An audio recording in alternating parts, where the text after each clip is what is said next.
Bihar police constable नई भर्ती के लिए कुछ ऐसे सुनहरे सवाल हम लोग देखने वाले हैं जो आपको आपके एग्जाम में साथियों डायरेक्ट देखने को मिलेंगे। यानी कि साथियों कुछ क्वेश्चंस देखेंगे और एकदम वो क्वेश्चंस देखेंगे साथियों जो हूबहू आपको आपकी परीक्षा में साथियों छपे हुए देखने को मिलेंगे। तो इन सभी सवालों को आप लोग साथियों तैयार कर लीजिए अपने एग्जाम से पहले। आपकी परीक्षा साथियों 13 जुलाई से आरंभ है, तो इस 13 जुलाई वाली परीक्षा को क्रैक करने के लिए इन सभी सवालों को साथियों तैयार कीजिए। तो पहला सवाल आपकी स्क्रीन पर है करके आलू निम्नलिखित में से किसका एक प्रमुख स्रोत है। आलू से हमें क्या प्राप्त होता है? प्रोटीन, वसा, मिनरल, मैं कहूंगा कार्बोहाइड्रेट प्राप्त होती है। आंसर आपको ऑप्शन नंबर डी होगा। उसके बाद देखिए करके विटामिन सी का कौन सा एक अच्छा स्रोत है, यानी कि विटामिन सी हमें किससे प्राप्त होती है? तो मैं कहूंगा हरी फूल गोभी से हमें विटामिन सी भी प्राप्त होती है। उसके बाद देखिए कह रहे कि निम्नलिखित में से कौन सा विटामिन पानी में घुलनशील है साथियों, मुझे बताइए। तो यहां पर अगर हम लोग बात करते हैं साथियों, आप लोगों को मालूम होना चाहिए विटामिन बी और सी ये पानी में यानी कि जल में घुलनशील होता है, बाकी सारे साथियों वसा में घुलनशील विटामिन होते हैं। उसके बाद देखिए निम्नलिखित में से कौन सा विटामिन ए का एक अच्छा स्रोत है? तो विटामिन ए का एक अच्छा स्रोत साथियों हमें मालूम होना चाहिए मछली के तेल से हमें विटामिन ए प्राप्त होता है। उसके बाद देखिए करके अंतरराष्ट्रीय परमाणु ऊर्जा एजेंसी का मुख्यालय कहां पर है? जेनेवा में, पेरिस में, या साथियों वियना में या बर्लिन में? तो आपका आंसर जो होना चाहिए वो वियना के साथ जाना चाहिए, यानी कि अंतरराष्ट्रीय परमाणु ऊर्जा एजेंसी का मुख्यालय वियना में है। संयुक्त राष्ट्र का मुख्यालय कहां पर है साथियों बताइए? तो संयुक्त राष्ट्र का मुख्यालय तो न्यूयॉर्क में है। कहां पर है साथियों? न्यूयॉर्क में है। उसके बाद देखिए किस वर्ष भारत में बैंकों का राष्ट्रीयकरण किया गया था बताइए। तो यहां पर अगर बात करें साथियों 1969 की बात, तो 1969 में साथियों बैंकों का राष्ट्रीयकरण किया गया था। अगला सवाल है कह के स्वतंत्र भारत में पहली बार मुद्रा विमुद्रीकरण का प्रयास कब किया गया था? इसको साथियों हम लोग नोटबंदी भी कह सकते हैं। क्या नोटबंदी भी कह सकते हैं, डेमोनेटाइजेशन भी कह सकते हैं। तो यहां पर आपको मालूम होना चाहिए स्वतंत्र भारत में पहली बार जो मुद्रा विमुद्रीकरण किया गया था ये 1978 में किया गया था।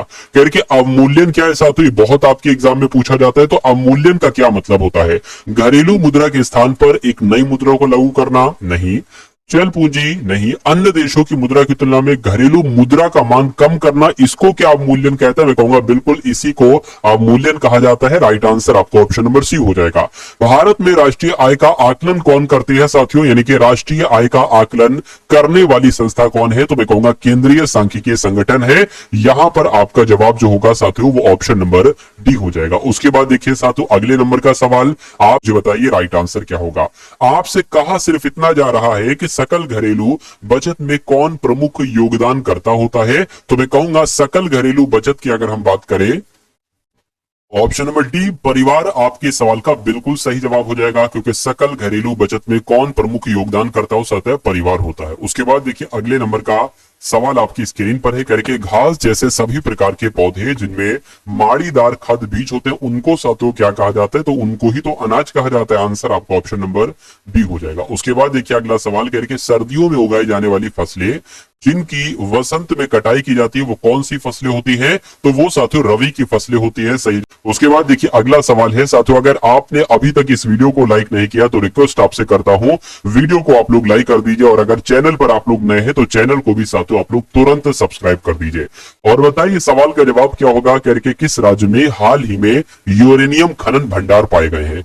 तो मैं कहूंगा साथियों कि राजस्थान में अभी हाल फिलहाल में यूरेनियम खनन भंडार पाए गए हैं। निम्नलिखित में से कौन मीठे पानी का सबसे अच्छा स्रोत है? तो मीठे पानी का सबसे अच्छा स्रोत महासागर है। नहीं, सागर खारा पानी नहीं साथियों, नदी यहां पर आपका राइट आंसर हो जाएगा। उसके बाद देखिए करके जल चक्र में बादलों का गठन निम्नलिखित में से किस प्रक्रिया द्वारा होता है? तो यहां पर आपका जब सही जवाब जो होगा वो संघनन प्रक्रिया के द्वारा होता है। आंसर आपको ऑप्शन नंबर बी हो जाएगा।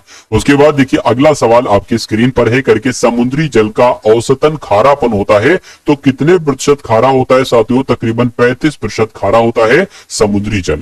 उसके बाद देखिए अगला सवाल करके निम्नलिखित में से किस सागर का जल सर्वाधिक खारा होता है? तो इनमें से किस सागर का जल सबसे ज्यादा खारा है? तो मैं कहूंगा अमृत सागर का जल सबसे ज्यादा खारा है। राइट आंसर आपको ऑप्शन नंबर डी हो जाएगा। विश्व का सबसे बड़ा गर्म मरुस्थल साथियों कौन सा है, मुझे बताइए। तो मैं कहूंगा जो सहारा मरुस्थल है ये विश्व का सबसे बड़ा गर्म मरुस्थल है। क्वेश्चन इंपॉर्टेंट है। यानी कि हिमालय के सर्वोच्च शिखर यानी कि माउंट एवरेस्ट की ऊंचाई कितनी है साथियों, ये कुल मिला के आपको यहां पर बतला देना है। चलिए तो देखिए, अगर हिमालय की अगर बात करें, हिमालय के जो सर्वोच्च शिखर है, एक तरीके से सर्वोच्च शिखर माउंट एवरेस्ट की ऊंचाई की अगर बात करें तो 8848 मीटर है। आंसर आपका अगर